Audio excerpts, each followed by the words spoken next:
Magandang hapon po sa lahat, Luzon, Visayas, Mindanao, kung saan kayong panig ng mundo po. Nagbabalik po ako rito sa aking munting channel po, sa Mel Soriano TV 29 po, para mag-discuss ng another coins. Ayan po.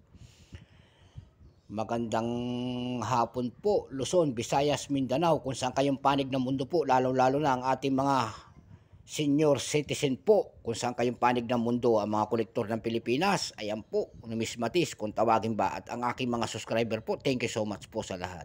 Yung mga hindi pa nakapag-subscribe po at gusto ang mga ganitong topic po, nanonood po kayo, pwede naman pong pakipindot at makikisuyo, pakipindot ang ating notification bell. Ayan.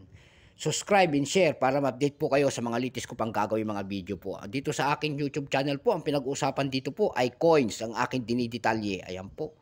Magandang hapon po sa lahat. Ang pag-uusapan po natin ulit ay ang pera ng Pilipinas po. Ayan, yung 5 pesos po. Ayan. Ayan, doon. Kanina ang diniscuss natin po ay year 1991. Ito po ay year 1993. Year by year po at magkakaiba ang kanilang mga presyo. Ayan po ang kanilang mga halaga. Kailangan nating himay-himayin bawat isa. Ayan po, para malaman nyo year by year.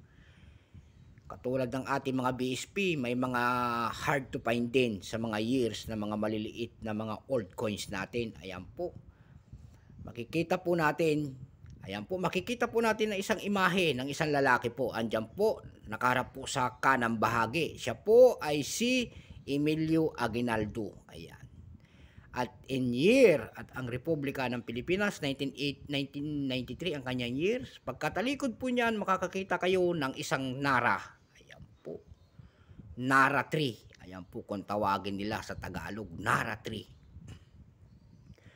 Pero ang scientific name niyan ay Petrocarpus indicus. Ayan, napakahirap. Ang scientific name ng kahoy na yan, yung Nara tree na yan, Pterocarpus indicus. Ayan, napakahirap talaga. Dako tayo doon sa ad niyan, 1993 po. Ayan. Bago natin simulan ang kanyang talakayan, kilalanin muna natin siya ng maigi. Issue, Philippines po. Period, Republic, 1946, up to date po. Type, Standard Circulation Coins. Ayan po. Years, 1991 hanggang 1994, 4 years lang. Currency, piso, 1967, up to date po. Composition po nito ay nickel brass. May bigat pong 9.45 grams. May haba po namang 25.5 mm. May kapal po itong 2.6 mm. Shape round, syempre.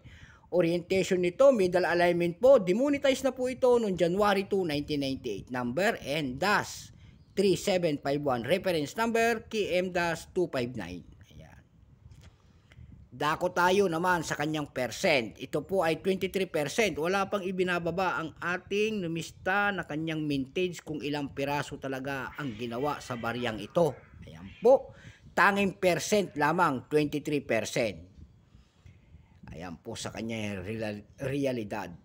Ayan. Sa katulad ko po na nagsisimula pa lang noon na mangolekta ng mga old coins. Ayan po. Ang bili ko po rito ay 35 pesos per piece. Ayan. Noon nung nangangailangan ako, nag-iipon ako ng mga old coins. Ayan, 35 pesos po ang benta sa akin ito. Pero dito, titingnan natin kasi may mga presyo na ito. Doon sa ebay.com po, may nagpe-presyo na nito ng $2.47. Mayroon na rin $2.99. Ayan po.